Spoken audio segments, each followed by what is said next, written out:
नमस्कार दोस्तों, आप सभी का हमारे YouTube चैनल पर स्वागत है। आज शुक्रवार है। आज माता रानी की यह कथा सभी भक्तों को सुननी चाहिए। दोस्तों, कथा सुनने से हमारे पाप नष्ट होते हैं और माता रानी बहुत प्रसन्न होते हैं। कथा को पूरा सुने, आधा अधूरा नहीं छोड़े। नवरात्रि व्रत कथा के अनुसार एक समय बृहस्पति जी ने ब्रह्मा जी के समक्ष चैत्र व आश्विन मास के शुक्ल पक्ष में पड़ने वाले नवरात्र का महत्व जानने की इच्छा जताई। इन्होंने कहा, इस व्रत का क्या फल है, इसे किस प्रकार किया जाता है।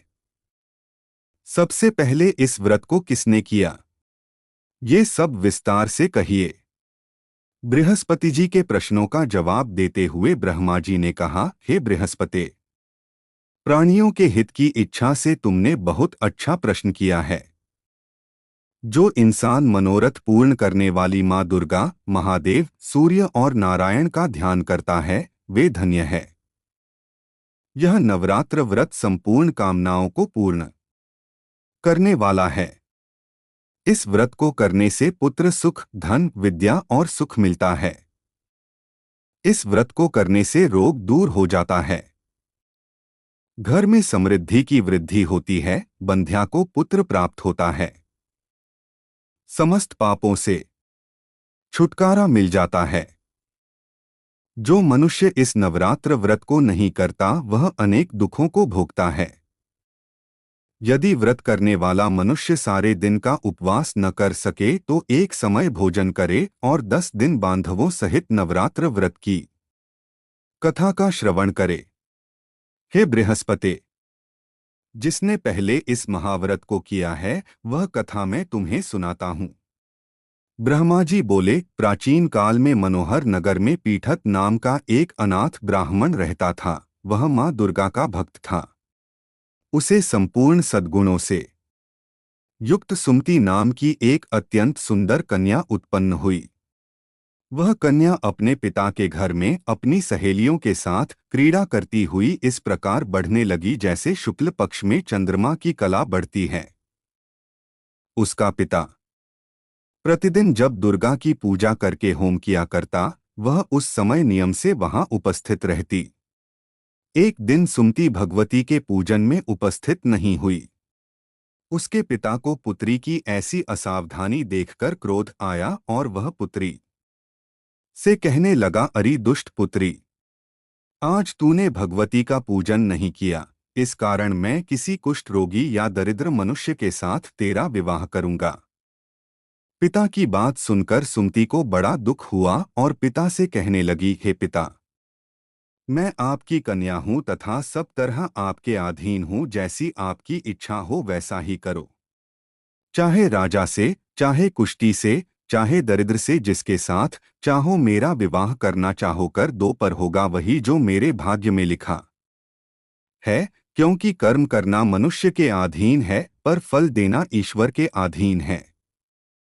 कन्या के निर्भयता से कहे हुए वचन सुन उस ब्राह्मण ने क्रोधित हो अपनी कन्या का विवाह एक कुष्टी के साथ कर दिया और अत्यंत क्रोधित हो पुत्री से कहने लगा, है पुत्री, अपने कर्म का फल भोगो, देखें भाग्य के भरोसे रहकर क्या करती हो। पिता के ऐसे कटु वचनों को सुन सुमति मन में विचार करने लगी, अहो, मेरा बड़ा दुर्भाग्य है जिससे मुझे ऐसा पति मिला। इस तरह अपने दुख का विचार करती हुई वह कन्या अपने पति के साथ वन में चली गई और डरावने कुशायुक्त उस निर्जन वन में उन्होंने वह रात बड़े कष्ट से व्यतीत की। उस गरीब बालिका की ऐसी दशा देख देवी भगवती ने पूर्व पुण्य के प्रभाव से प्रकट हो सुमति से कहा, हे दीन ब्राह्मणी, मैं तुझसे प्रसन्न हूँ। तुम जो चाहो सो वरदान मांग सकती हो। भगवती दुर्गा का यह वचन सुन ब्राह्मणी ने कहा, आप कौन हैं, वह सब मुझसे कहो। ब्राह्मणी का ऐसा वचन सुन देवी ने कहा कि मैं आदि शक्ति भगवती हूँ और मैं ही ब्रह्म विद्या व सरस्वती हूँ। प्रसन्न होने पर मैं प्राणियों का दुख दूर कर उनको सुख प्रदान करती हूँ। हे ब्राह्मणी, मैं तुझ पर तेरे पूर्व जन्म के पुण्य के प्रभाव से प्रसन्न हूँ। तुम्हारे पूर्व जन्म का वृतांत सुनाती हूँ, सुनो। तू पूर्व जन्म में निषाद की स्त्री थी और अति पतिव्रता थी। एक दिन तेरे पति निषाद ने चोरी की। चोरी करने के कारण तुम दोनों को सिपाहियों ने पकड़ लिया और जेल खाने में कैद कर दिया। उन लोगों ने तुझको और तेरे पति को भोजन भी नहीं दिया। इस प्रकार नवरात्र के दिनों में तुमने न तो कुछ खाया और न जल ही पिया। इस प्रकार 9 दिन तक नवरात्र का व्रत हो गया। हे ब्राह्मणी, उन दिनों में जो व्रत हुआ, इस व्रत के प्रभाव से प्रसन्न होकर मैं तुझे मनोवांछित वर देती हूँ। तुम्हारी जो इच्छा हो सो मांगो। इस प्रकार दुर्गा के वचन सुन ब्राह्मणी बोली, अगर आप मुझ पर प्रसन्न हैं तो हे दुर्गे, मैं आपको प्रणाम करती हूँ। कृपा करके मेरे पति का कोढ़ दूर करो। देवी ने कहा, उन दिनों तुमने जो व्रत किया था उस व्रत का एक दिन का पुण्य पति का कोढ़ दूर करने के लिए अर्पित करो। उस पुण्य के प्रभाव से तेरा पति ठीक हो जाएगा। इस प्रकार देवी के वचन सुन वह ब्राह्मणी प्रसन्न हुई और पति को निरोग करने की इच्छा से जब उसने तथास्तु ठीक है ऐसा वचन कहा, तब उसके पति का शरीर भगवती दुर्गा की कृपा से कुष्ठ रोग से रहित हो गया। वह ब्राह्मणी पति को देख देवी की स्तुति करने लगी, हे दुर्गे, आप दुर्गति को दूर करने वाली, तीनों लोकों का संताप हरने वाली, समस्त दुखों को दूर करने वाली, रोगी मनुष्य को निरोग करने वाली, प्रसन्न हो मनोवांछित वर देने वाली और दुष्टों का नाश करने वाली जगत की माता हो। हे अम्बे, मुझ निरपराध अबला को मेरे पिता ने कुष्ठी मनुष्य के साथ विवाह कर घर से निकाल दिया। पिता से तिरस्कृत निर्जन वन में विचर रही हूँ। आपने मेरा इस विपदा से उद्धार किया है। हे देवी, आपको प्रणाम करती हूँ। मेरी रक्षा करो। उस ब्राह्मणी की ऐसी स्तुति सुन देवी बहुत प्रसन्न हुई और ब्राह्मणी से कहा, हे ब्राह्मणी, तेरे उदालय नामक अति बुद्धिमान, धनवान, कीर्तिवान पुत्र शीघ्र उत्पन्न होगा। ऐसा वर देकर देवी ने ब्राह्मणी से फिर कहा कि और जो कुछ तेरी इच्छा है वह मांग ले। सुमति ने कहा कि हे भगवती दुर्गे, अगर आप मुझ पर प्रसन्न हैं तो कृपा मुझे नवरात्र व्रत की विधि का विस्तार से वर्णन करें। ब्राह्मणी के वचन सुन मां दुर्गा ने कहा, हे ब्राह्मणी, मैं तुम्हें संपूर्ण पापों को दूर करने वाले नवरात्र व्रत की विधि बतलाती हूँ।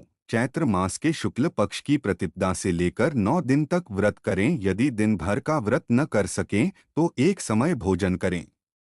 शुभ मुहूर्त में घट स्थापन करें और वाटिका बनाकर उसको प्रतिदिन जल से सींचें। महाकाली, महालक्ष्मी और महासरस्वती की मूर्तियां स्थापित कर उनकी विधि सहित पूजा करें। बिजौरा के फल से अर्घ्य देने से रूप की प्राप्ति होती है। जायफल से अर्घ्य देने पर कीर्ति, दाख से कार्य की सिद्धि होती है। आंवले से सुख की प्राप्ति और केले से अर्घ्य देने से आभूषणों की प्राप्ति होती है। इस प्रकार पुष्पों व फलों से अर्घ्य देकर व्रत समाप्त होने पर 9वें दिन विधि विधान हवन करें।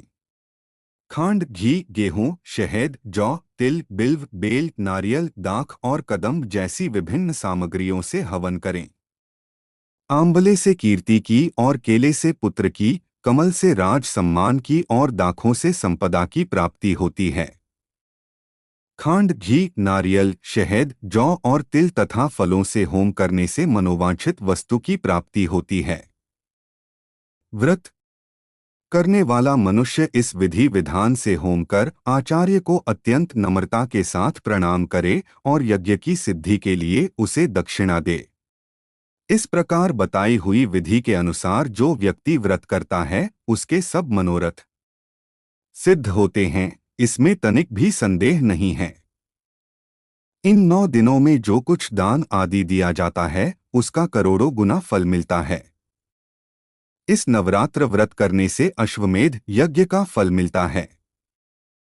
हे ब्राह्मणी, इस संपूर्ण कामनाओं को पूर्ण करने वाले उत्तम व्रत को तीर्थ, मंदिर अथवा घर में विधि के अनुसार करें।